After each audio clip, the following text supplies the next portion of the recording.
Welcome. Yeah. How's everybody doing tonight? Great. I can't hear you. Thank you. We're going to kick this thing off with former Senator Chip Shields and the founder of Foster Homes of Healing. I just wanted to take another second and ask you all to give yourselves a round of applause, because it is the service that happens because of the people in this room that we are celebrating tonight. So thank you very much. Give yourselves a round of applause. Welcome, Chip. Good evening, everybody. It is my absolute pleasure to introduce one of the state's foremost champions of children and foster kids in particular. I've known Governor Kate Brown for many, many years, but even though I've known her as a public servant, perhaps the greatest admiration I've had for her is seeing her in her role of defending in court our Oregon's most vulnerable children.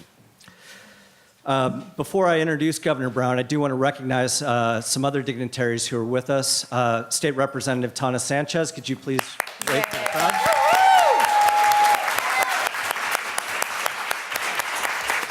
Representative Barbara Smith Warner. Yay! Former Speaker of the House, Dave Hunt. Oh, yay! And PCC's Dr. Matt Masui, President of PCC. So I will now introduce Governor Brown.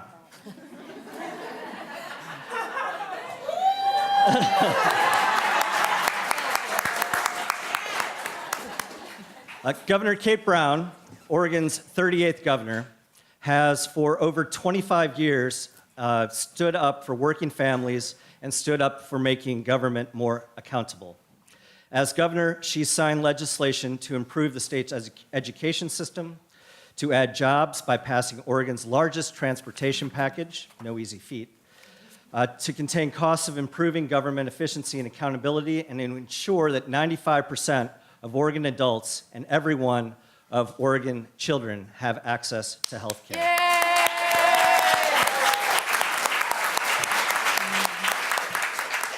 Governor Brown graduated from Lewis and Clark's Northwestern School of Law, and after receiving her Juris Doctorate, Governor Brown worked as an attorney and served with the Juvenile Rights Project, protecting children and families involved in the foster care system. Governor Brown began her political career in the State House of Representatives in 1991, where she served for 6 years. And by the way, if you think your vote doesn't matter, what was the edge in your first election, Governor Brown? Was it 6 votes? 7 votes. So, one in a landslide, right? And that started in 1991. In 1997, she was elected to the Oregon Senate. And from 2004 until 2009, she served as the Senate Majority Leader, the first woman ever to hold that position in Oregon. In all her time serving our state as a family attorney, a legislator, Secretary of State, and governor, she has maintained a total commitment to children, and I saw this every day when I was in the Capitol, and families, and continues to work toward a comprehensive system of child welfare that ends the cycle of poverty and keeps more families safely together. As a legislator, and this happened when I was just in my second term, I think, in the House, she pulled together legislators from both sides of the aisle, both houses, to form a work group that passed some really powerful, unprecedented legislation to improve the lives of foster kids. And as a legislator, she has also fought for greater representation for those kids. So tonight, she will share with us some of her proposals for a family-centered child welfare system in the coming biennium. Please welcome Governor Kate Brown.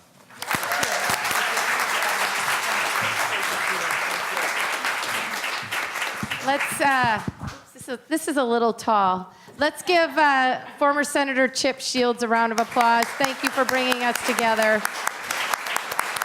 We so much appreciate your leadership. I also want to say a thank you as well to PCC for hosting us today. President Mitsui, thank you for hosting us. I understand you have a really great program here called Fostering Success to help our foster youth, though. So thank you for leading the way. I have to tell you, I have all these notes, and I'm like so excited. I just want to jump up and down. It's just really great to have this many people in this room so enthusiastic about improving the lives of our children and families, and particularly our children in foster care. I know we've got caseworkers in the room. One came from Coos Bay. Let's give our caseworkers a round of applause. Monica, do you mind if I pick on you for a moment? Would you stand up and share your T-shirt with everyone? Yeah, come on. And her T-shirt reads, "Ask me how to become a foster parent." Isn't that great? And I know I met a number of foster parents in the room. One foster parent said she'd been doing this work for 30 years, another for 20. Let's just say thank you to all of our foster parents. Foster parenting is truly a labor of love, and we just really appreciate everything that you're doing. I don't know if we have any foster youth in the room. No? We have a few. Thank you. We appreciate you sharing your life experiences, having the courage to provide input. It helps us make better public policy, and I think you can see from this room, there's a lot of support here to improve our foster care system. So we look forward to working with you.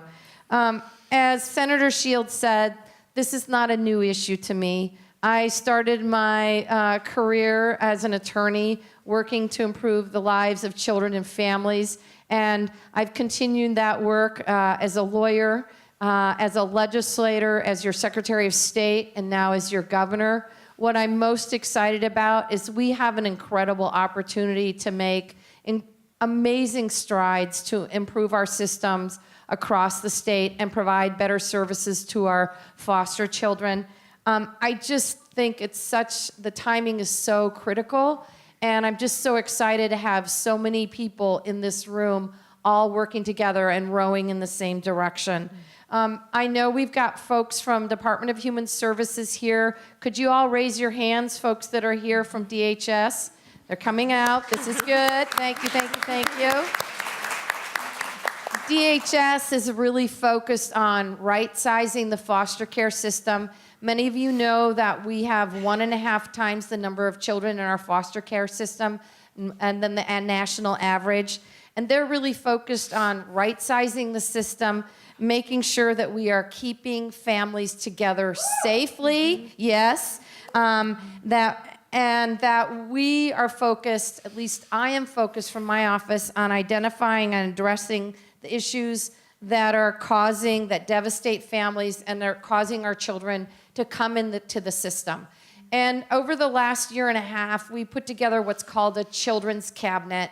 And I don't know if we have any children's cabinet members here, but the goal of the children's cabinet is really to focus on how we can provide our families with the support and services that they need, and make sure that our children, all of our children, regardless of where they live, show up to kindergarten ready to learn. And what was unusual about this work is that we had state agencies, everyone at the table, not just the Department of Human Services, but we had the Oregon Health Authority, we had the Department of Education, we had the Early Learning Division, we had Housing and Community Services, because we know that at least about 17% of our foster children are in the system due to housing insecurity and homelessness issues. So we had everybody at the table. We had folks from the nonprofit community, we had folks from the business community, figuring out how we build a system of early childhood care and education. And I'm very excited about the investments we are making in the budget, and I want to talk a little bit about that, and I'm sorry I need to use my notes. because I haven't memorized all the investments we're making, and that's probably a good thing. But I want to say that what I'm excited about the budget is we are really looking at ways that we can support our children and families more holistically, more comprehensively, and in a way, from my perspective, that's more culturally competent. And I think that's really important. All foster parents, regardless of where they live, deserve to be supported. And that's why I've called for statewide implementation of KEEP, Keeping Families Together. And you're going to hear from their director together. Many kids need a team on their side, and we heard the call. There was another group working. There were a lot of groups working over the interim, but a specialized needs work group. Thanks to those of you who volunteered in the room. Let's give them applause. And so the budget provides that we're going to provide 200 more CANS Level 3 youth in Oregon with therapeutic foster care, and that's a really good thing. My recommended budget also includes $8.5 million to expand eligibility for the independent living program to youth ages 14 to 23, including creating new transitional housing.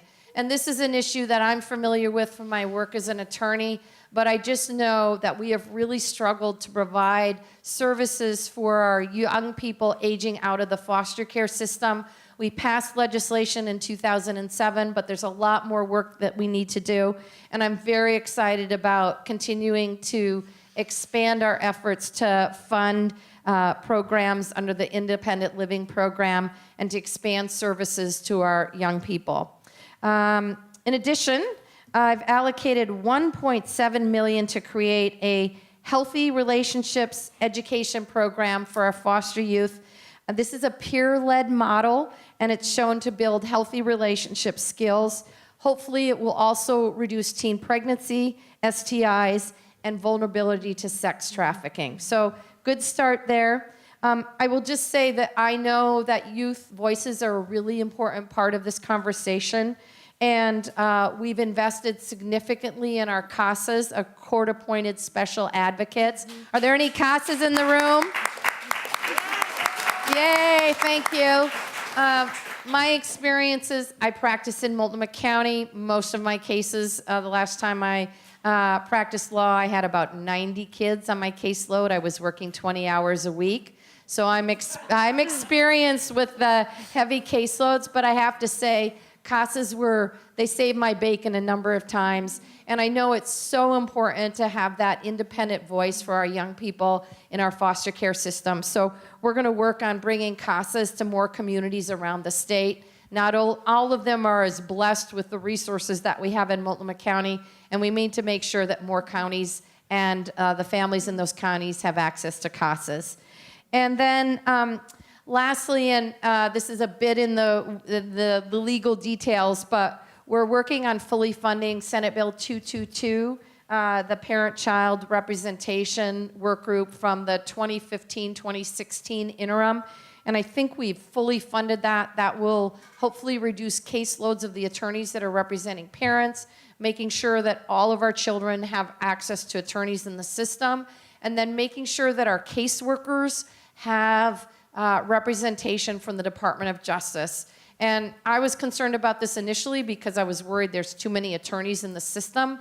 But we know when the caseworkers have legal representation that outcomes for our children are much better. And that's where we're really focused on, is improving outcomes for all of our children across the state. So these proposals obviously don't happen in a vacuum. I just have to say, I won my first race by 7 votes. That is living proof that every voice makes a difference. And we're going to need your voices to advocate for these investments and, frankly, more at the legislative session. I think the legislature is hungry to make these types of investments, but your voices talking about why these particular ones are important are critically valuable as we move into the legislative session. And in developing my budget, I certainly had the help of, I'll just say, experts. Some of our panelists that are here tonight. I want to say thank you to them for their input, for their time and energy. I can't solve this problem alone. None of us can. And I think it's so important that as we move forward, that we have the partnership of our community organizations that are so instrumental to us making progress. So at this point, I'm going to sit down if you don't mind. And I know I can't see all of you in the very back, but I'd like to introduce our partner panelists and hear a little bit more about their work. I'm going to introduce all of them and then ask questions. I get to play Oprah tonight, but no free cars. So first of all, I'd like to welcome Brooke Gray, the Executive Director of Every Child Oregon. Let's give Brooke a hand. Thank you. Jessica Lloyd Rogers, President of the Oregon Foster Parents Association. Yay. Brittany Hope, Oregon Foster Youth Connection. Let's give Brittany a round of applause. And Sunny Pettit, Foster Parent Liaison, Foster Homes of Healing Coalition, and they, of course, were our host organization. So let's give Sunny a round of applause.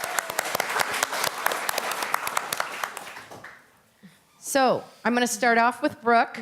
Brooke, can you tell us a little bit about the primary purpose of Every Child Oregon? And thanks for being here tonight. Yeah, thank you for having me.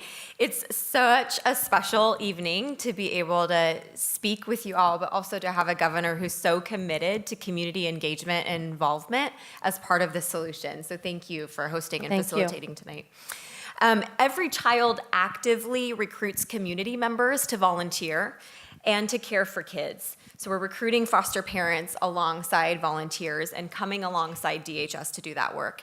This effort is a federation model, which means we create a network of nonprofit organizations across the state that are committed to inviting community members who will say yes to caring for kids and to giving of their time. In the Portland metro area, that organization is Embrace Oregon, but we have 13 other organizations across the state. We provide ways for volunteers, for businesses, for faith communities, for families, for individuals, and civic groups to all participate in the foster system. Currently, we're active in 17 of Oregon's 36 counties. That represents 90% of Oregon's population. And our effort has 4 top priorities. The first is hospitality. We believe that as a community, when we provide hospitality to our most vulnerable children and those who care for them, that we make a difference in the foster system. It looks like makeovers of DHS spaces, where volunteers have come forward and transformed visitation rooms, donating over $800,000 worth of goods and services to transform those spaces. Pretty incredible. And it looks like welcome boxes, which are just small memory boxes. There's a sample in the back. We've distributed over 21,000 of those across the state as a gift to a youth or child who's coming into the system, where the community is saying, we're with you, we see you, and we care about you in this vulnerable time. Our second priority is sharing stories. We know that there are a lot of challenges with the foster system, and yet we're choosing to share the counter narrative of the volunteers who are coming forward and volunteering and giving of their time, of foster families who are coming forward for all the right reasons, of youth in care who are thriving despite trauma, of businesses and of faith communities, and of DHS staff who have given their lives to this work. Our social media outlets are speaking to 17,000 Oregonians, and so we're sharing those stories each and every day. Thirdly, we are committed to creating volunteer on-ramps so that anybody and everybody who wants to get involved with the foster system has an easy way that they can bring what they have to offer to the table. We take tangible needs requests from DHS caseworkers and help meet those needs, whether it's a bunk bed for a grandmother who's getting her 2 kids tonight, or it's shoes for a youth who wants to try out for basketball. And community members are meeting those needs every day. Lastly, we can't do this work without being relentless about foster family recruitment and support. So we have recruited 541 certified foster families for DHS child welfare since we began. We have a matriculation rate of 22% of inquiries that come in through our system are becoming certified foster parents, which is about double the average in other areas. For us, we are dreaming of a day when every child has a safe and strategic and caring home for them. And we're not going to stop until we're there. We believe that creating a trauma-informed community actually assists with retention of foster parents and better serves kids. And so it's small things like a bridal store, creating a box for a youth who's getting their first apartment that's full of toiletries and cleaning items, to a Latino family that's saying yes to a Spanish-speaking sibling set. And those are the stories that we are witness to every single day. We believe that DHS is only as strong as the community that chooses to show up and work alongside them. And so you may see in the Portland metro area or some other counties across the state, our statewide campaign encouraging Oregonians to show up for kids in care. Thank you, Brooke. We're just so delighted to hear all of the work that you're doing and very excited about the work you're doing in communities around the state. Thank you. Thank you. Okay, Jessica, you're in the hot seat next. Can you tell us a little bit more about the Oregon Foster Parents Association and what services you have available to our foster parents? And thanks for being here tonight. Thank you. I want to follow Brooke in thanking the governor, because this isn't only an issue for us to solve. When we solve it, we're affecting decades in the future for Oregon. It's important. It's critical. Okay. Nobody ever told me I need a mic, so this is a new situation for me. Never doubt that a small group of thoughtful, committed citizens can change the world. Indeed, it's the only thing that has. So that's Margaret Mead. And I think she brilliantly captures foster parents in Oregon. It's 1/10, actually my husband did the math, I just gave him the numbers. It's 1/10 of 1% of Oregonians step forward to be foster parents. That's amazing to me. The need is so great. And those who are stepping forward are such a small group, and they're doing powerful work. So thank you. Thank you so much. And I say that as a former foster youth as well, so I have some street cred there. They open their hearts, their homes, and their families to roughly 8,000 children who are in care on any given day, because their belief in the mission is stronger than their fear of risks. Foster parents understand the power of one caring adult in a child's life. They understand that children aren't problems, they're opportunities. This small group of committed citizens, these experts, thank you for using that term, know that they are ultimately crafting adults who will have the tools to be independent, successful, contributing members of society. It's not just the 3-year-old in your home. It's the 30-year-old down the road. OFPA is right there with them. The Oregon Foster Parent Association is composed largely of these experts, current and former foster parents from across Oregon, who every year care for the approximately 11,000 children who are in care during the year. Along with the experts, we're open to having allies. We adore having allies, folks who are just as committed to us in supporting foster parents so that they are better able to assist in raising fabulous adults. Our mission is to empower, support, and advocate for all foster parents across the state of Oregon. We seek out and welcome professional input, but we're essentially a peer organization. Our mission is always the same, but our focus varies depending on the need. With the legislative session coming up, right now we're currently focused on advocacy. We offer resources and information through our website. We offer leadership training and opportunities. We also offer mentoring and mentoring opportunities, and we support foster parents who are walking through allegations. Something that's really a critical need there. We're here to help everyone from the baby foster parent, oh my God, I just got somebody, what do I do now?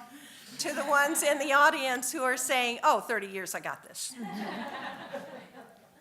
We advocate by assuring there's a foster parent voice at every table, every chance we get. We sit on work groups and steering committees at the local agency and legislative level. As our co-founder, Don Darlin, says, some of you know Don, if you're not at the table, you're on the menu. My job is to make sure foster parents are not on the menu. That's my job. We also advocate on behalf of our partners. This year, among other partnerships, we'll be standing side by side with DHS as they testify for the need for funding to lower caseloads. If caseloads aren't lowered, it doesn't matter how much we want to work together. We can't until caseloads are lowered. So that is something that we are happy to stand side by side with them. We also will be standing side with Foster Homes of Healing for the KEEP programs and the TFCO programs, and with Oregon Foster Youth Connection on their request for additional funding for the Independent Living Program. When we participate, all of us, change happens. Over this past year, as a result of foster parent participation and advocacy, DHS is changing the way that they do several things, including improved direct communication through a newsletter, foster parent involvement in policy review, and revising staff training to emphasize the importance of informing and including foster parents in every case.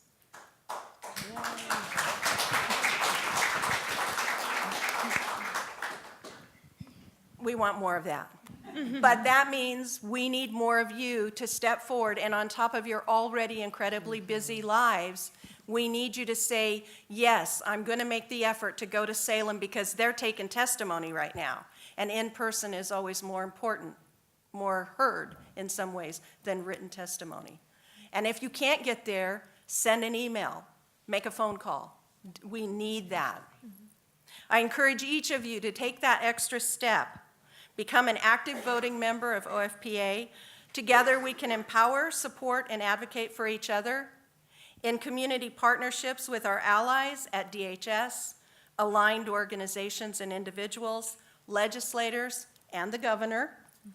We can change, if not the world, the state of child welfare in Oregon. Hear, hear. Thank you, Jessica. I think the world would be a different place if we had this entire room down in Salem as we're advocating on specific budget items, right, Representative Sanchez? Okay. Well, thank you, thank you. And we're going to turn now to Brittany. And Brittany, you're with the Oregon Foster Youth Connection and OFYC, and there's a lot of alphabets here, so I'll try and spell all the acronyms out. But OFYC supported full funding for our CASA program throughout Oregon. And I'd just love to hear from you, what were some of the main factors that youth brought up during that discussion? And can you share some of that discussion with us about why you're fully in support of CASA Oregon? Yeah, can you guys hear me okay? Hi, so yeah, my name is Brittany Hope, and I am a former foster youth here in Oregon with the Oregon Foster Youth Connection. OFYC is a group of foster youth coming together to support other foster youth and support making foster care better for future foster youth. The acronym is the Oregon Foster Youth Connection. A lot of people call it the coalition as well. Social, yes. Yes, yeah. Okay. As long as you know what we're about. I do, trust me, I do. Yeah. I sometimes get the acronyms mixed up, so. It's okay. Yeah, so CASA has been a priority for us for a long time. Every couple years, we have what's called a policy conference, and we get together foster youth from all across Oregon to talk about problems, and specifically problems that are happening in our homes and in foster care, and seeing what themes seem to be echoing between foster youth. There's some things that always come up, and one of them is always things like, well, our caseworkers don't listen to us, and we can't get a call back, and court sucks. Like all the same things come up, but one of them that has come up is that the foster youth who have CASAs feel really supported by them and really have connections with their CASAs. But not everyone has a CASA, and not all foster youth even know what a CASA is. So, in my experience, I have had 3 CASAs actually. My first CASA, when she was assigned to me, I had no idea what she was. People kept saying that we've referred you to CASA, and I thought that meant they were getting me a foster home, because CASA means house. In Spanish. As far as I know, it's new. And so when finally someone explained to me it's a court-appointed special advocate, and it's an unpaid party to fight for what's in your best interest with DHS and in court, unlike my attorney, who would fight for whatever I wanted, whether it was in my best interest or not. My first CASA, her name was Carla, and she was wonderful. She was quite literally my best friend. I came into foster care. I had to move schools a bunch of times. I didn't have a lot of friends because I moved a bunch of times. And she showed up at my school one time, and she had talked to a school counselor and found out that I liked avocados and brought me like an avocado breakfast sandwich and talked to me. And I had no idea what she was doing, but I told her all about my life, and she listened. And she also made the effort to talk to the other people in my life, including the people that I lived with before I came into foster care. She was the only person who really had the time and maybe I don't know how to say this. She was motivated to get to know my life in a way that no one else was. And that helped me in a way that no one else was ever able to help me. I was very, very lucky to have that, and not all youth are. And when we see youth struggling, and when we see the stats reflecting poorly on success for foster youth, we have to think about these things. And what this one person did for me was so monumental. If we can only have that for 1 in 10 foster youth, 1 in 5 foster youth, even 1 in 3 foster youth, that doesn't help. It's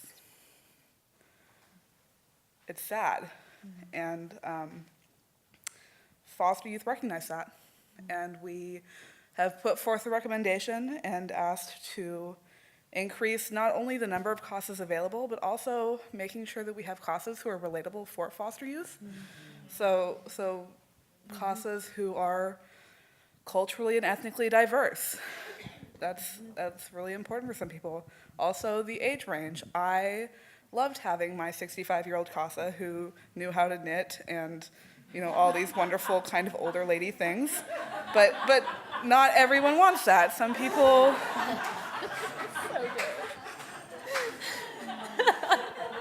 Some people really do want a CASA that, a little more fun, maybe.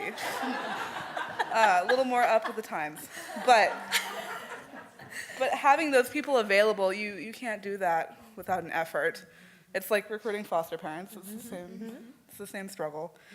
Only so many people step up. But if we had the resources to help people step up, it sure would be a lot better. So, Governor Brown, you've included our recommendations in your budget. We really appreciate it. We came up with 10 recommendations. 6 of them, 6 things that foster youth came together in a room and complained about. The governor is like, okay, we'll do that. We can do that. Like a good mom. And we appreciate that so much. And thank you so much, and thank you for listening to me. Thank you.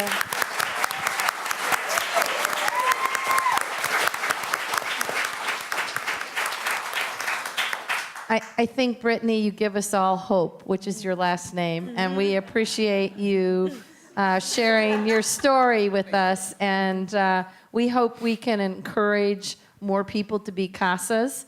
Not everyone can be a foster parent, but folks can also be CASAs. There are other ways that people can volunteer, but certainly being a CASA is one, and so We'll look for more diversity in our CASAs, though. I don't knit, but I'm going to hit 65 at some point, I hope. So I'll call you. I'll call you. All right, Sunny, on to Sunny. Sunny, I'd love to hear from you. She's with Foster Homes of Healing Coalition, and you're a liaison between the many groups that serve foster parents. And I'd love to hear from you. What are you hearing is the most critical need for support? And thank you as well for being a foster parent. Thank you. It's such an honor to be a foster parent, honestly. I think one of the things that we really need to focus on is retention. We're doing amazing work around the state to bring new foster parents in and families, but we've also got to make sure we have something that can support them. Some structures in place where, especially for first-time and new foster families, that they can get some training, create cohorts, have somebody that they can talk to a lot that isn't going to burden the caseworkers again. More so, which I was totally party to, by the way, sorry. I think as a foster parent, I came into this role with the best intentions, and I wanted to serve children and provide love and a home for a child in a difficult position. And I've learned that that's only just a portion of what foster parents do. There are 24/7 support and reinforcement for a child who has experienced significant family challenges in their young life. Even in the best cases in that role, the foster parent involves an almost therapeutic level of support. Foster parents themselves need more service and support in order to fulfill that role. My most recent foster child is a 4-year-old girl, and she was the cutest, sweetest little thing. And actually, Governor Brown met her. She was cute as a bug. She was so cute. She was very cute. She's darling. And she needed the positive reinforcement and adult supervision that you would expect, but she also, especially initially, said and did things that called into question her safety and the safety of those around her. And I had to teach myself how to redirect her and vigilantly moderate safe play with my other children. The challenges of raising a child with complex trauma are astounding. And in order to retain foster parents, we need to provide them with specific tactical parenting techniques to help them parent these complex young children while letting them know that they're not alone. Thank you so much for proposing to keep the KEEP model statewide. I'm really, really excited by the peer support that KEEP offers. And in the program, each cohort is made up of 10 to 12 people who meet weekly to learn by using examples from the experiences that they are having in their home. In addition to the clinical support of the group leader, the families also support each other by sharing success stories and offering encouragement. An added benefit is the weekly phone check-in with the group clinician to address how things are going and to offer support in between meetings. So again, just thank you so much for that. It's a huge support for us. Thank you. Thank you, Sunny.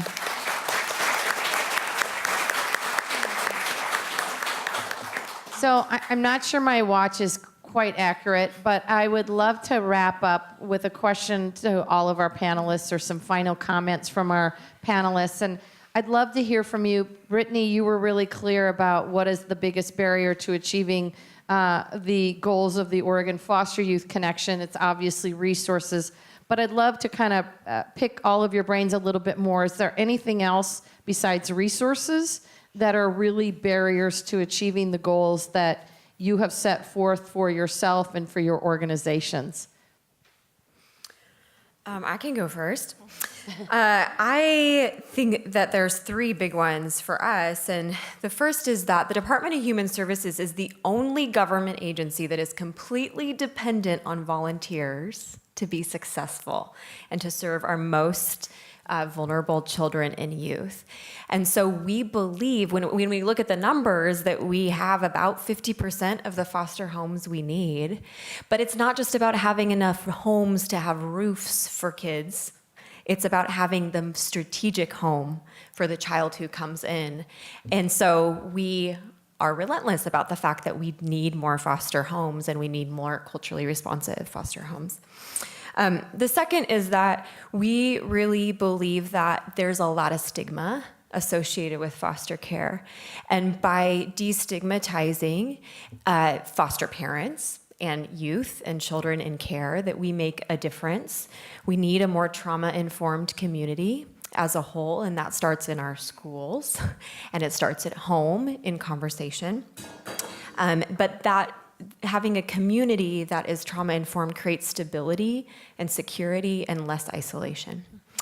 And then thirdly, we believe that support for foster parents begins at the moment when they inquire and all the way through their certification process, through their placement and beyond. And part of that is our services and customer service that can be done from within DHS.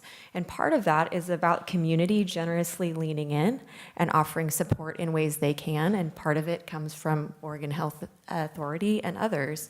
And so for us, we're looking at really innovative technologies.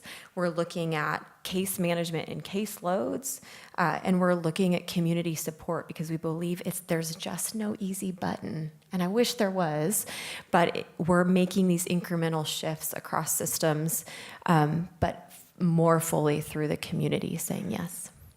Thank you, Brooke. Yeah. Jessica. Now that I know I need a mic. So I think there are a couple of things. Everything Brooke said, yes. I come at it from a slightly different. I think part of it is education, the informing part of it. How many foster parents in the room tonight?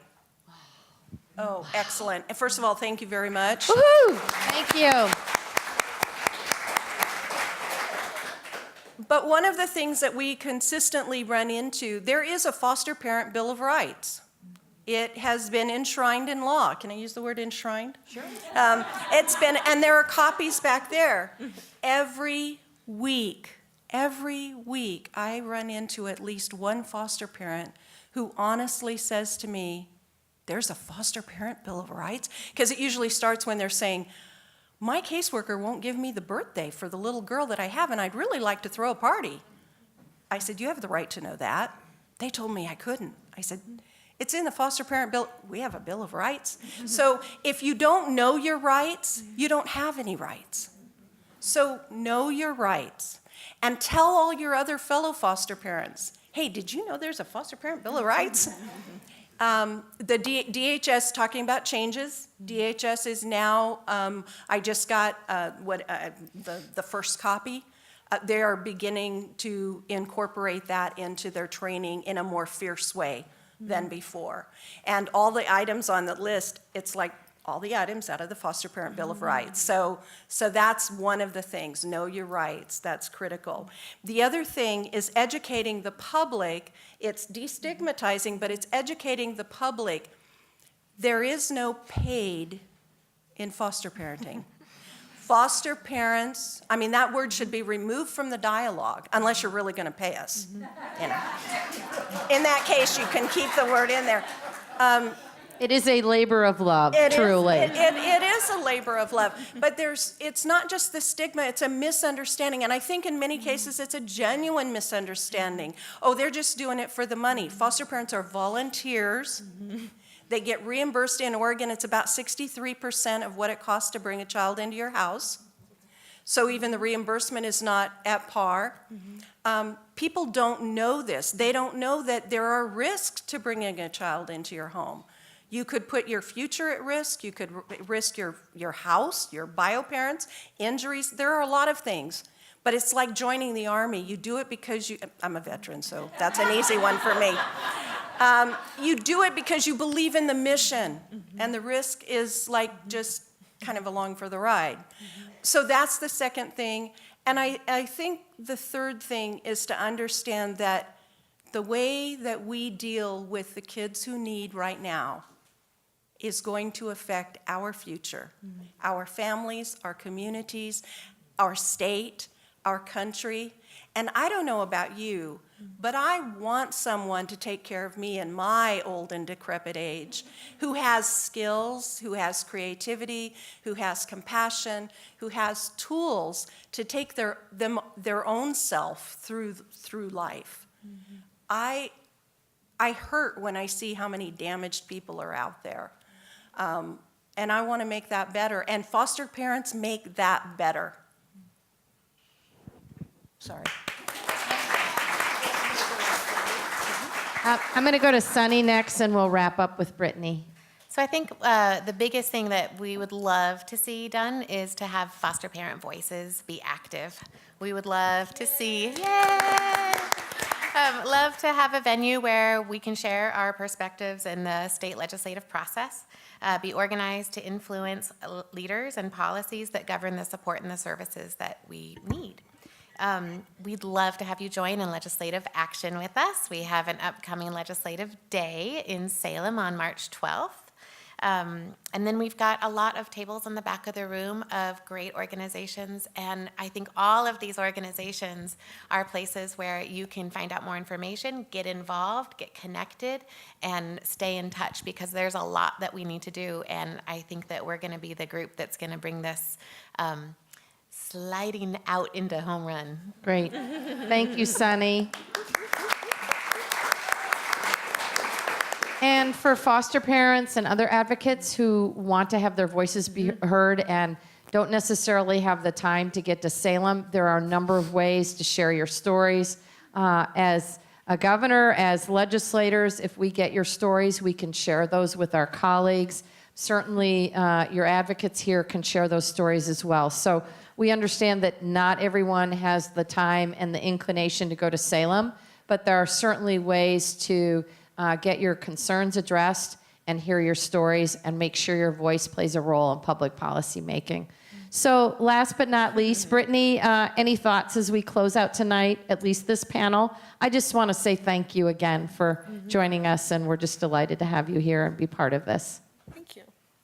Yeah, so, I mean, for us, things that you guys all said, they apply for our organization as well.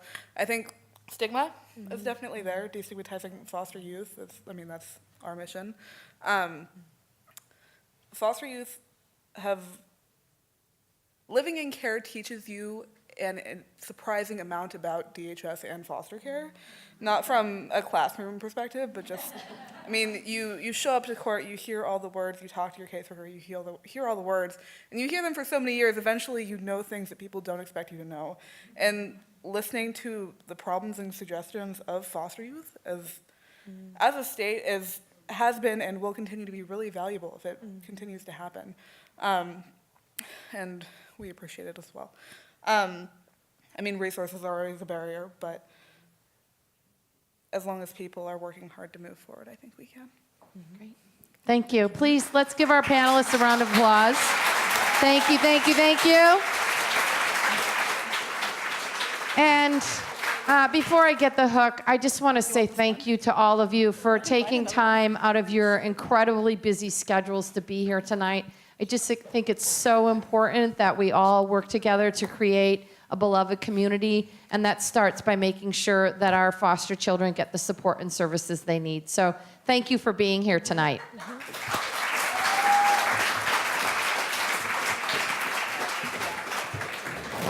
How's everybody feeling? Feeling like the future is in our hands? That's right. So we'll have the second panel come on up. Your seats are listed here. And I'll just take a minute to, if everybody can you all put your hands up in the air and shake them? We do this with little kids to get them to kind of come back to life for us after sitting around for too long. Hi, friends. Oh, I'm right here. I'm here. Can we have one more round of applause for the governor and our first panelist? Thank you so much. What an incredible conversation. I know tonight we're not gonna get an opportunity to say everything that there is to be said about foster care, about foster parents, about foster youth, about the community services that support everyone in this room. There's just no way that we can say it all. There's no way we can thank everyone, but I do think we're off to a good start. So in addition to thanking the governor and Senator Chip Shields still back there who led us off, I did want to thank all the coalition partners who are in the room tonight, everybody who's providing information at the back tables, and all of you for being here. But I also wanted to just ask a few questions and just maybe do a little popcorn with the audience. So when I think about the vision for foster care in the state of Oregon, and I think about like if I could embrace the system and kind of infuse it with what might bring it into the future in a more positive light, I can close my eyes for a second. Maybe you guys can close your eyes for a second and just think about like what all that might entail and what that might feel like. What that might feel like for the youth, what that might feel like for the families whose youth have left their biological family and are in care, what that might feel like for the foster parents providing care, for the DHS caseworkers providing care. Does anybody have a word that comes to mind? Shout it out. Keep. Ooh, I didn't even plant that guy. That's good. Compassion. Compassion comes to mind for me. What's another one? Healing. Another word? Support. Collaboration. Love. Empowerment. It's crucial. I mean, Brittany up here was the most empowered. Can we have another round of applause for Brittany? I love Brittany. Every time I see Brittany, I'm like, I just want to leap and give her a hug. And and there was a crowd when she came in tonight, and I was like, it's hard not to attack her. Yeah. Okay, well, so I have notes too, but oh my gosh, I hate using notes. I'm like flipping through these cards like I'm reading them. I didn't read a single card. Okay, I'm going to the book. I don't have a chair, so I'm going to ask a question and stand to the side. How about that? Hi, panelists. Hello, Marissa. How are you? Probably don't need this. I know you guys. So our panelists for the second panel this evening, we are so lucky to have. So we're going to start. We have Representative Tawna Sanchez, who is sitting on the panel this evening in her capacity with NAYA Family Services. And we have Sarah Ashmore. Sarah is a caseworker and an SEIU 503 member. She also serves on our coalition, Foster Homes of Healing. And we have Patty Chamberlain here. Patty is one of the nerdiest nerds about foster care in the state of Oregon. In fact, we might even be able to call her the chief nerd officer for the Oregon Social Learning Center that developed the KEEP program that you heard the governor talking about, and they've had a hand in many other programs across the state. We also have Vera Stolil. I didn't even ask you how to pronounce it. Stolo. Vera is at the helm for the Foster Plus, which is an organization working on therapeutic foster care across the state of Oregon, and she also serves in a leadership capacity at Boys and Girls Aid. And then we have Tabitha Jensen here from New Avenues for Youth. And New Avenues for Youth, among many other programs, is a very strong partner in providing the independent living programs that you heard the folks talking about in the first panel. So that's our little introduction. How'd I do? Yeah. All right, good. Excellent. Thank you. All right. First questions are on here, I'm pretty sure. Oh. Oh, yeah. Thank you, Representative Sanchez. All right. So, if you guys could take a second, and I'm just going to begin by having you each introduce the thrust of the work that you do in your organization and where you guys kind of tie in with child welfare. So I'm going to start with you, Representative. So Here, you can take this one. I I'll can grab take it. that. I can take. There we go. The big mic. All right. So I'm the director of family services. That's my real life job that pays the bills because, needless to say, the legislature does not. And in that job, one of the areas of work that we do, as a matter of fact, is working with kiddos in out-of-home placements, working with kiddos who are aging out of the foster care system and ILP. And what we know, of course, is that the system is disproportionately, well, we are overrepresented as Native, youth in the foster care system.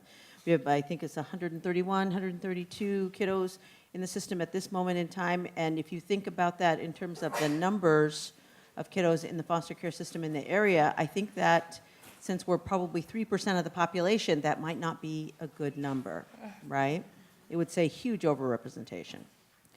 So we have to ask ourselves why.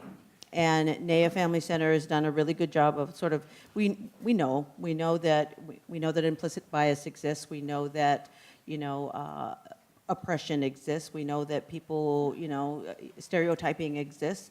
We also know that, addiction issues exist.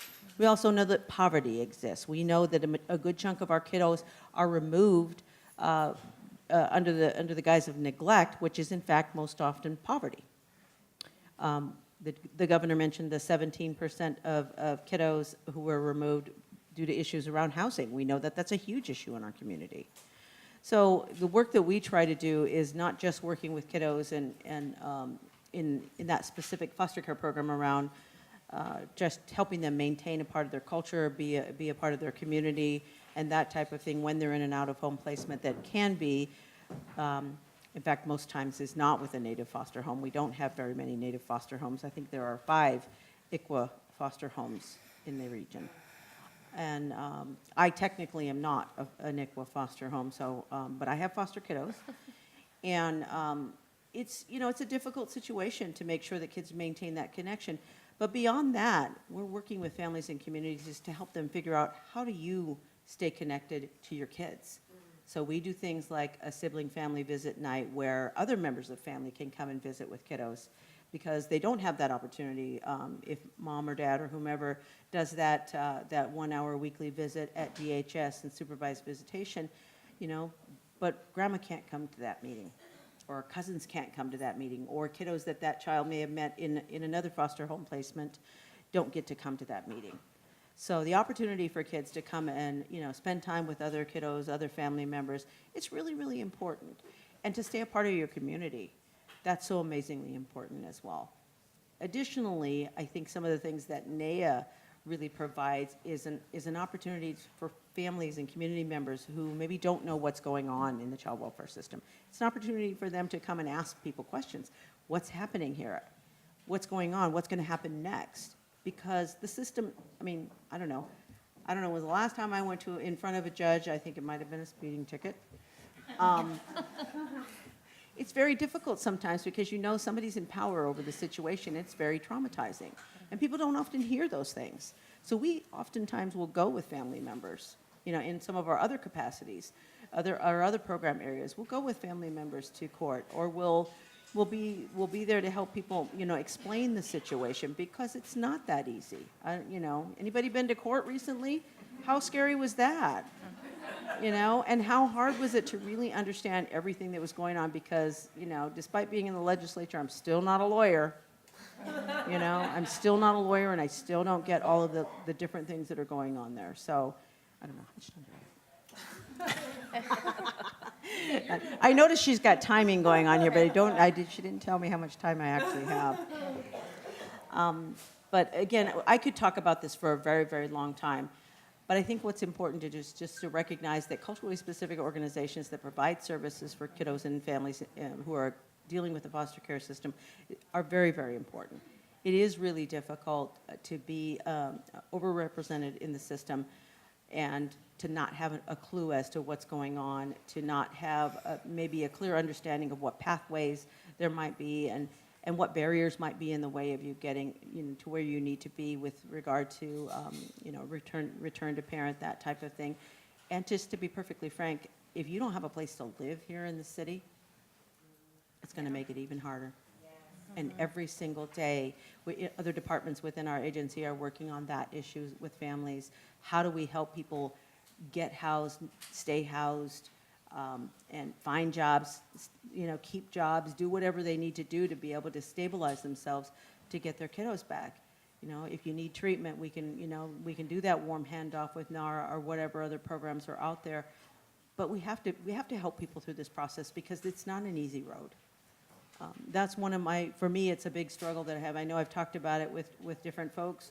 I appreciate, the idea of the KEEP program, but I think we need to train bio parents as well. I think bio parents need some tools. Needless to say, they need some skills. And, because clearly something happened where, the system thought that, we needed to remove their children. But if in reality we are working with kiddos every single day as foster parents, to sort of change and deal with some of the struggles that they've experienced, and then we expect that parent to know everything about what's going on, that's not logical. And it's not logical for them to learn new skills if we're not offering them in some way, shape, or form. We have to offer bio parents some skill set. We have to offer them some tools to relearn and rethink about how they got to the place where they were. And it isn't just treatment. It isn't just housing. It isn't just a job or whatever. It's a lot more than that. Our system has to shift the way we think about them and not make it a negative situation, that they're a bad person because they lost their kid.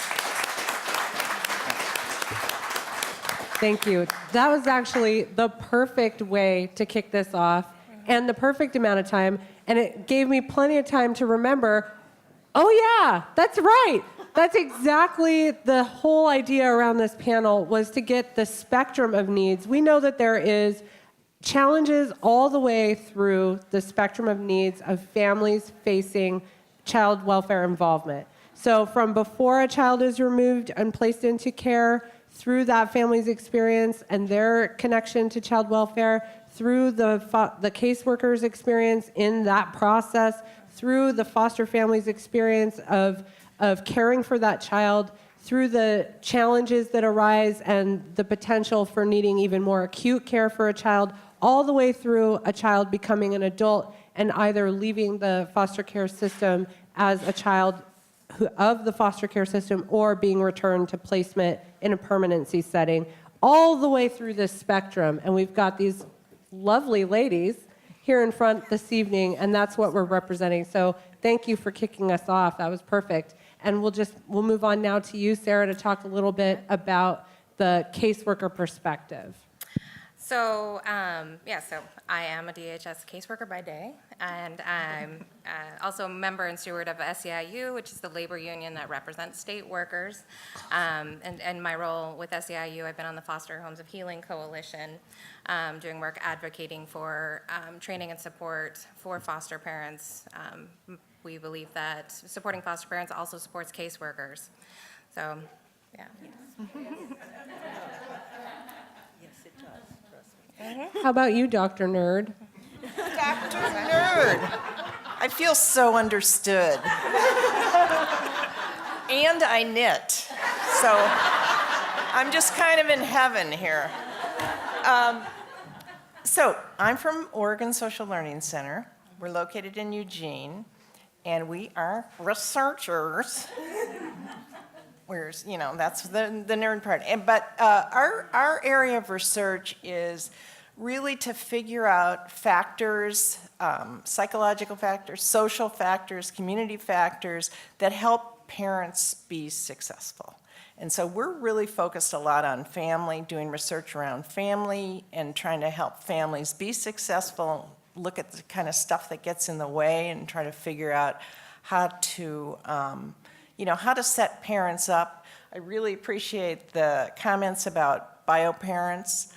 Foster parents are just the amazing heroes of the universe that, they step forward. And we, started doing research on how to better prepare and consult with and support foster parents.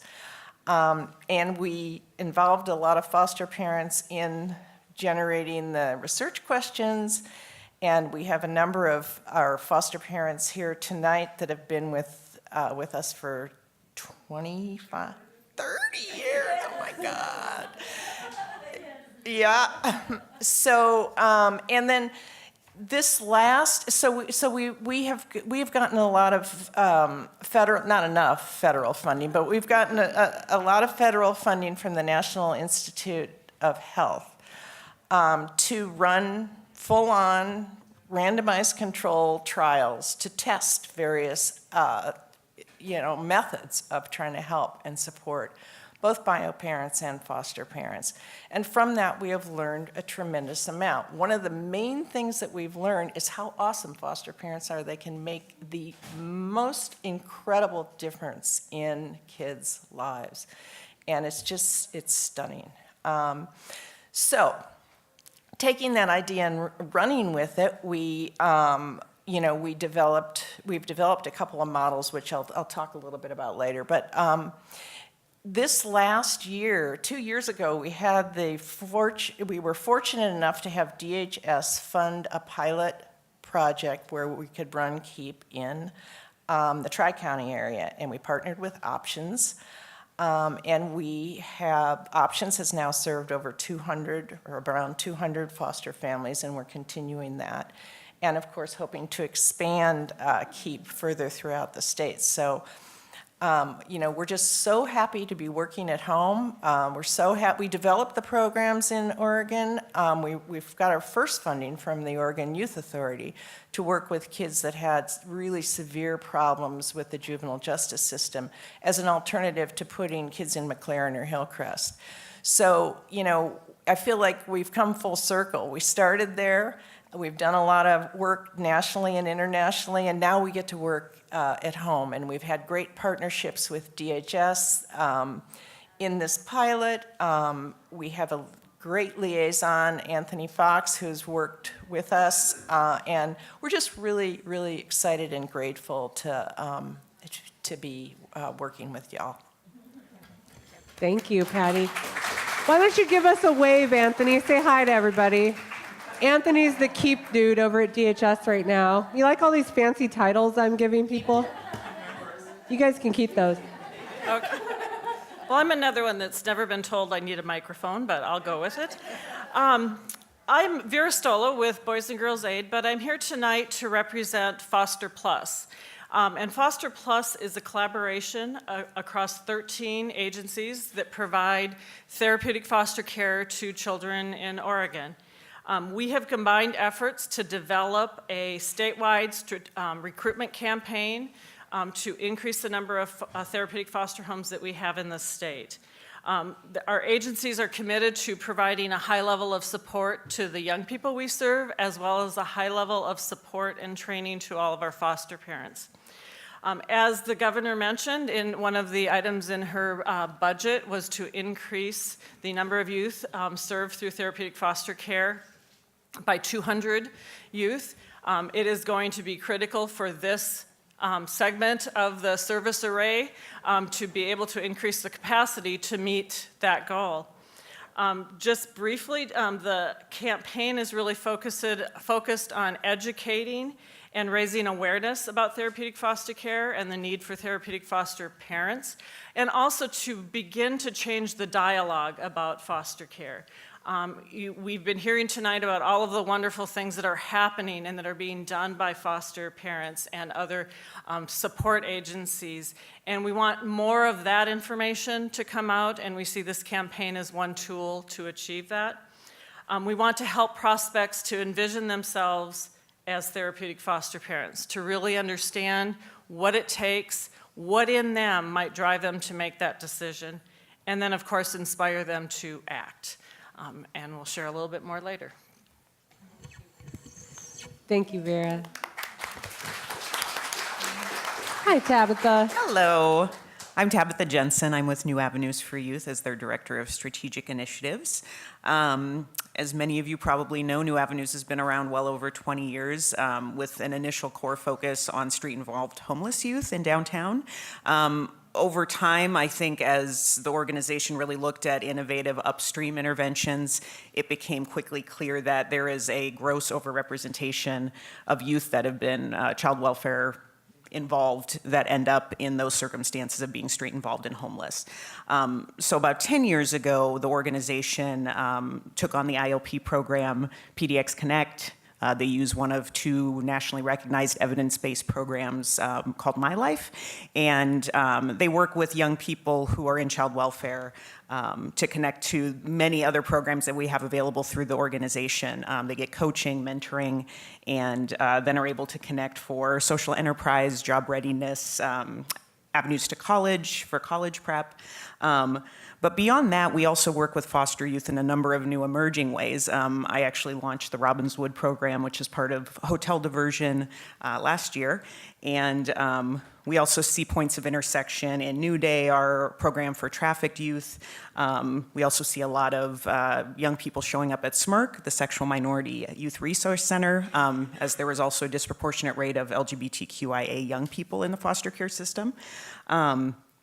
We also have New Day, which is a new program where a lot of our young people are able to move to more independent housing. So yeah, there's a lot of ways that we're involved with these youth. We try to approach it in a very trauma-informed way and use collaborative problem solving in our work, especially with the younger youth. So we're ranging at this point age 9 all the way through to 21st birthday for kids currently in care, and then into older ages for the older kids. Thank you. Incredible work. So, you know, we have heard a lot over the last couple years. Many of you are probably aware that in 2016, the Secretary of State's audit came out, and a lot of information was brought forward around the challenges around the system. And many of the areas we've discussed tonight on this panel were represented in that conversation. And then we've had the Child Unified Safety Plan and all the various steering committees. And there has been a lot of conversation around the challenges facing Oregon.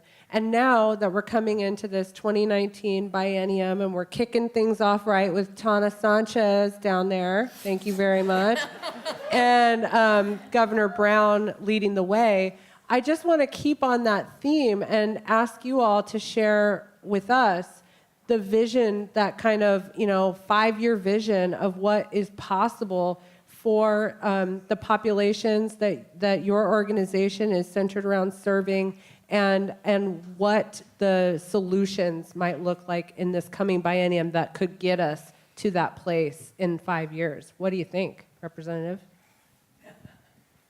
Okay, my other hat. So I think a couple of things. I appreciate the governor's comments about right-sizing DHS. I think that's really, really an important piece. But, one of the things that I've been working on for a while here is trying to figure out how we keep kids from going in the first place. How do we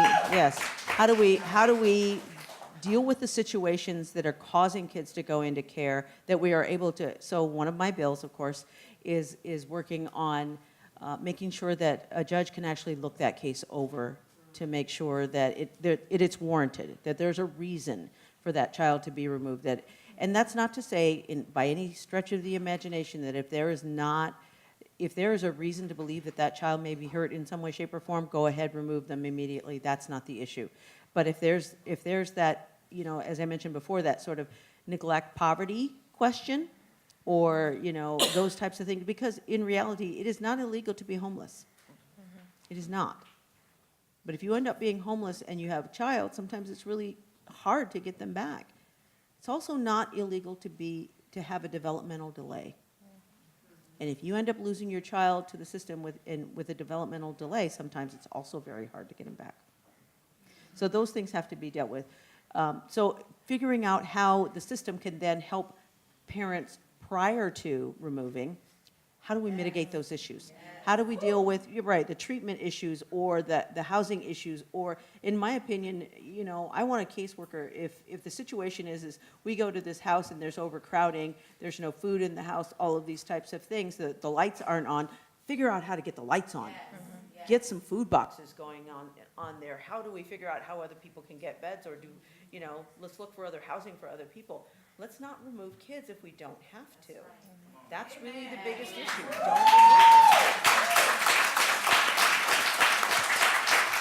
I think as a system, we have so many things in place that can support, and we just have to figure out how we use those situations so much better than what we have. Yeah. Thank you, Representative. You turn it off. Okay, turn it on, sorry. Or did it just die? I don't know, but I have another microphone.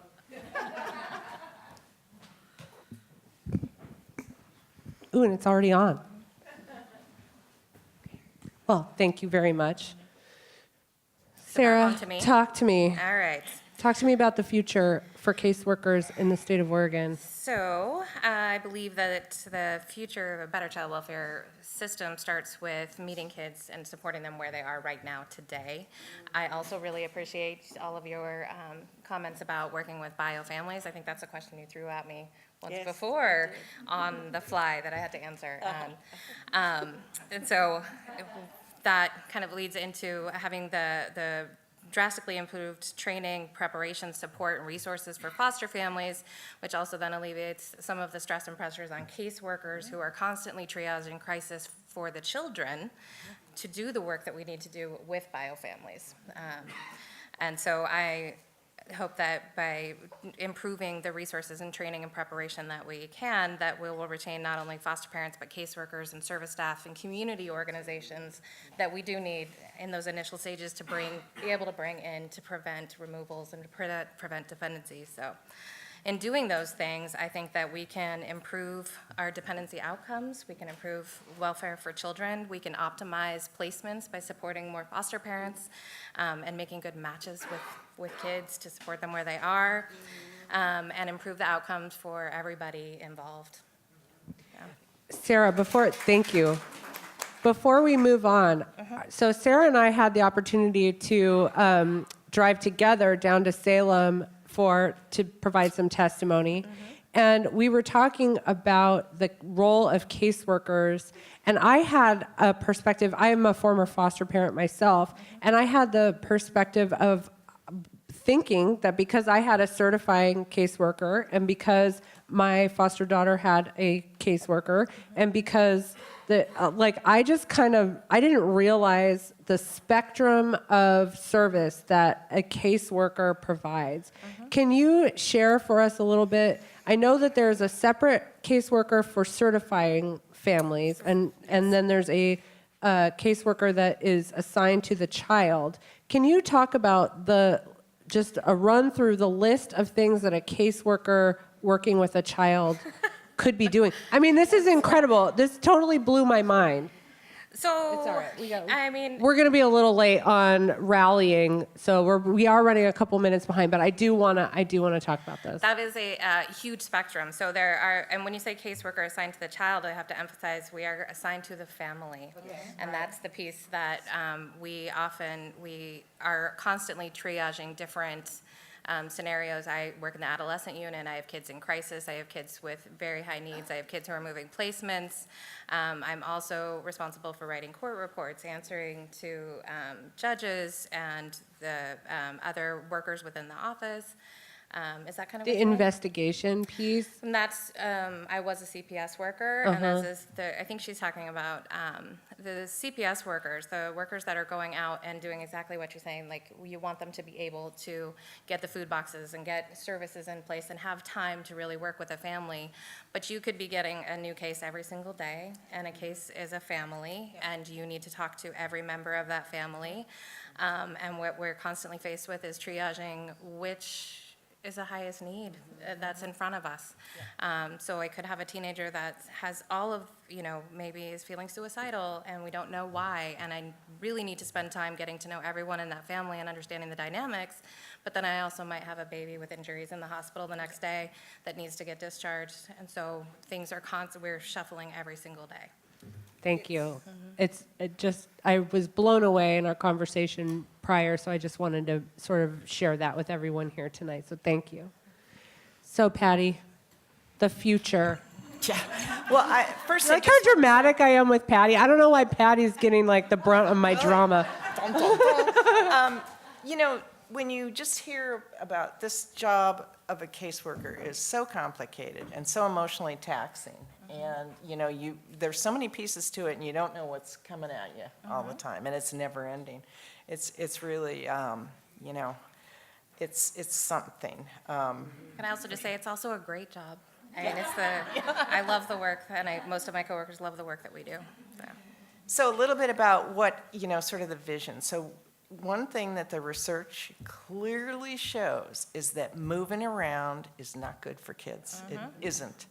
You know, to the extent that you get moved from foster home to foster home, you know, most of the time that's a really, you know, bad thing for kids. And the risk goes up. So, you know, once you've been moved 3 times, the probability that you're going to be moved a 4th time is way higher. And then a 5th, and so it's like by the time you get to about your 5th move, it's about an 85% chance that you're going to be moving again and again. And so this creates such a knot of, you could just imagine the kinds of problems. I mean, one of the studies that we did, we talked to kids about, their history in terms of just the simple question, who did you live with? And this particular study was girls in the juvenile justice system who, had a number of offenses, had been arrested a number of times. And so when we counted up the amount, and these kids were on average 16 years old, and we asked, when you were born, who did you live with, and who did you, sort of just tracking it. And kids had been on average, in 16 different constellations of parents, sometimes going into child welfare, back home, then with a relative. But when you think about that, and then you wonder, why do kids run away? Well, come on, It's like that has been sort of their life. So it's really important, how can we help stabilize kids in foster care? So what KEEP's about is really trying to prepare and support foster parents so that they have the confidence and the ability to not get so stressed out by some of the things that they face with kids who are in their care. And so that's one of the big outcomes of KEEP, is that we can reduce placement disruptions. Another major outcome is that we can keep foster parents in the game longer. They don't drop out because they feel like they have a community around them. We've emphasized quite a bit in these groups these evidence-based parenting skills, which are great to know. But the thing that we constantly hear is how important the community is for foster parents, how important it is for them to be able to relate to each other, to feel not isolated, because sometimes their foster parents' families are like, you're crazy to do this, And so it's really validating to be with people, who are doing the same thing that you're doing. So reducing disruptions, keeping parents in providing care longer because they get better and better at it and they get more and more experience. When foster parents' stress goes down, what does that mean to kids who are living in the home? They're living in a more positive home, a more accepting home. And shockingly, what we see in the data is all their emotional distress, anxiety, depression, those things start to fall away. If you know that you're going to have a certain structure, you know what to expect, you start to feel safe. A lot of things that are considered problems or, psychiatric diagnoses, those things will sort of melt away if you can have that kind of love and caring and supporting kind of family environment. So that's basically what we're about in both KEEP and TFCO. Thank you so much. So as I mentioned, there are 13 agencies providing therapeutic foster care. And prior to Foster Plus, we were all on our own to figure out, us, a bunch of social workers, social service folks, how do we do marketing and public relations and communications and all of those things, and what's an ad buy, and how do you do social media posts, and all of those kinds of things. And we were also then competing with each other. And I can speak specifically for Boys and Girls Aid. I think we approached it probably not in the best way, but it was the way we knew how, it was what we figured out. Foster Plus allowed us to combine those efforts, secure assistance through a research firm and a communications firm to really develop a campaign that achieved what we wanted it to achieve. What we know is that from the point someone hears about foster parenting, it enters their mind and they start thinking about it, it is a 1 to 2 year time frame before they actually may take action. So what we know then is that they need to continuously hear that message. So the campaign needs to be continuous. So if we want to be in a different place 5 years from now, we need to sustain an effort around recruitment of foster families for therapeutic care as well as for DHS care. We can no longer invest a year or two of a campaign and then we put all the brochures away and we think we've solved it. It is a continuous effort. And for one component of the system to be strong, both components of the system need to be strong.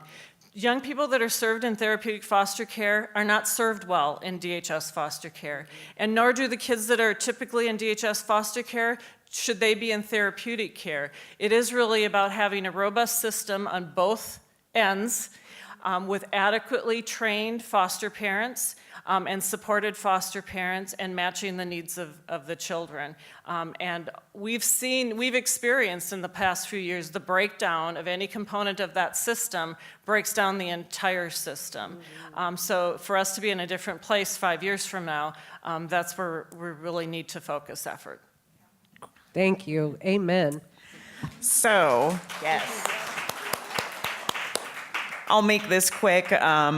There's a few bullet points I would say are most important. First of all, we, as many folks have already said, we think that out-of-home placement should always be a last resort, and so robust funding for in-home supports. Intercept, for example, we work in partnership with youth villages in Robbinswood, and we see the successes of those in-home supports, and that's vital. We should be helping families maintain that stability with those resources. I also think it's really important that we embrace creativity and explore new kinds of guardianship for transition age youth. There needs to be a way that we look at licensing and regulations to provide more flexibility, because what's happening is we have these older kids that can't lose the supports of DHS, but they're being treated the same as if they were a child, and that's just not appropriate. Culturally responsive training needed for all DHS employees and foster families. Specifically, SMRC has a really great training called Bridge 13, where we work with community members to get them savvy around LGBTQIA issues and identities so that we can honor youth where they're at. And I think we've had a wide array of experiences with some caseworkers, some fantastic and others really kind of depressing as far as just understanding how to honor a young person who's coming from an identity that they may not personally understand. And then finally, we really need the health authority to step up and do more to support prompt and culturally relevant behavioral health services. Part of that is making sure that there's network adequacy with all the CCOs. That's something that I personally don't believe is happening right now. And further, if, God forbid, a young person needs treatment residential, not BRS, but psychiatric res or something like that, that they actually approve the time for the kid to get deep trauma work as opposed to just stabilization and push them back out to start the cycle again. Fantastic. So while we're wrapping up, I want to thank the panelists from our second panel. Thanks again so much. Can we get a hand again? Thank you. And I wanted to use the example that everyone has brought up and that Representative Sanchez brought up in the beginning of preventing foster care placement and maintaining biofamilies. So that example, so the way that this coalition has been working, we have our policy priorities that we've come together as a coalition from the perspective of foster parents to support foster parents, but we are actively involved in helping support every one of these organizations to meet their goals of supporting families, including touching back with Representative Sanchez, who we had a conversation earlier tonight. Patty provided me with some information about what it would actually cost to bring that to the statewide level for biofamilies, to have a program that mirrors KEEP for biofamilies. So we're working on putting that proposal together. We're talking with the Oregon Children's Alliance about how do we support and protect the children in treatment, not just in foster care, in the therapeutic foster care system. We're talking about children who have been out of foster care for many, many years and how we can connect them back to the system. So this is as much about about all of us connecting to one another and being willing to bring our voices forward for each other as it is for any one organization. So thank you all so much for your capable work. Thank you for all that you've shared. And we've got a couple of friends here who are pros at rallying the troops. So I'm thanking our panel. Thank you so much for joining us. You're welcome to get on out of here while I give the microphone to Melissa Unger. I'm not even going to introduce you. You do it. Okay, hi everyone. Wasn't that panel great? My name is Melissa Unger, and I have the great privilege of being the executive director of SEIU Local 503, which works with Sarah and other child welfare workers and DHS workers across the state. And I am here to make sure that we're ready to win. We just heard for the last 2 hours about the needs and the clear opportunities that we can have in the next 6 months with just such a unified vision and a unified message about what foster youth need. And the reality is I love to tell the story, because if you haven't, who's ever been lobbied in the Oregon legislature before? Okay, that is not enough people, by the way. Thank you. Oh, can people not hear me? I don't know, I don't buy it. Okay. I believe that most people have not lobbied in the Oregon legislature, Marissa. So I have this story. So we represent SEIU, like I said, we represent child welfare workers, we represent DHS workers, we represent a lot of state workers, we also represent caregivers. And about 20 years ago, home care workers joined our union. And they had no minimum wage, they had very little. And we had a member who went to the Capitol, stood in an elevator with a legislator, and talked about how home care workers got no workers' comp.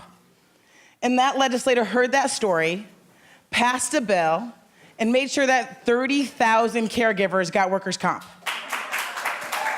And that is what any of you can do that. That is literally what lobbying in the Oregon legislature is like. Legislators are accessible, they listen, stories really matter to them, and that's not true everywhere. And so this room, the 150 people or 100 people who are left over, have the ability to make huge impacts by being in that building and telling your story. The governor was here, and she talked about, you guys all talked about, and I heard you say thank you for including that in your budget. It's because she heard your stories. But that budget is far from final. It is literally step one. And I just had a legislator told me the other day it was a joke because it was based on all this money that doesn't exist. And we need to raise some taxes to be able to make sure that money exists. And so this is step one. And so January 22nd, 90 people are gonna walk into that building and make decisions that impact thousands of foster youth lives. And it is gonna be foster youth and foster parents and volunteers and advocates that can impact their lives for decades. And so pastoring around is a specific sign up to volunteer and lobby. Talk to your legislator and the legislator who sits next to your legislator and that other legislator you ran into in the hall, and wear a t-shirt and keep emailing them and bother them until they say, please stop talking to me. And you say, not until you fix the crisis facing foster youth in our state. And so we have one of the most available and accessible legislatures, and it's now on all of us to use that to actually go make the change we want to make. And so, like I said, it starts January 22nd. That's when session starts. It ends June 30th. We got 5 months to do all of the things we talked about, to fund all of the programs, to make sure we can make a difference. And that's just step one, right? But that step will really matter to thousands of kids in our state, and to the staff and the families and the communities who work to support them. So tonight is not coming and listening to people. Tonight is about starting to make sure they have a voice. Because I've been in the Capitol a long time, and because of our 65,000 members, our members have power because they come together and speak with one voice. And I know that if we can come together and speak with one voice, oftentimes foster youth are left with no power and no voice. And it's because we haven't figured out how to advocate together. So Raise your hand if you are a foster youth or a foster parent. Raise your hand if you volunteer with, keep your hands up. Raise your hand if you're volunteer with foster youth or foster parents or volunteer in the system. Raise your hand if you work in the system. Keep your hands up, keep your hands up. Raise your hand if you care about changing the system for foster youth and foster parents. Raise your hand if you're here because you wanted to learn about foster youth. Okay, hopefully all the hands are up. But I will say that I know that one person can make a change that impacts thousands. In this room of 100 people can make significant changes that impact thousands of people. And just like the stories I heard tonight from Brittany and so many other speakers impacted me, there's decision makers out there that need to hear your story and their stories, and you need to repeat the story. And this is an opportunity for us. I've never seen this many people in a room really trying to figure out how to solve our problems for foster youth. This is an opportunity, and don't waste it. Show up on January 22nd and every other lobby day that we have. Show up on March 12th for sure, but then show up again. And there's like 3 more times. And then sign up on that piece of paper that's going around. Put your phone number down, put your email down, and get ready to take 5 months to really figure out if we can make progress. So thank you all for coming. This is the first step of hopefully 6 months where at the end of it, we can tell a story about the impact we made for foster youth.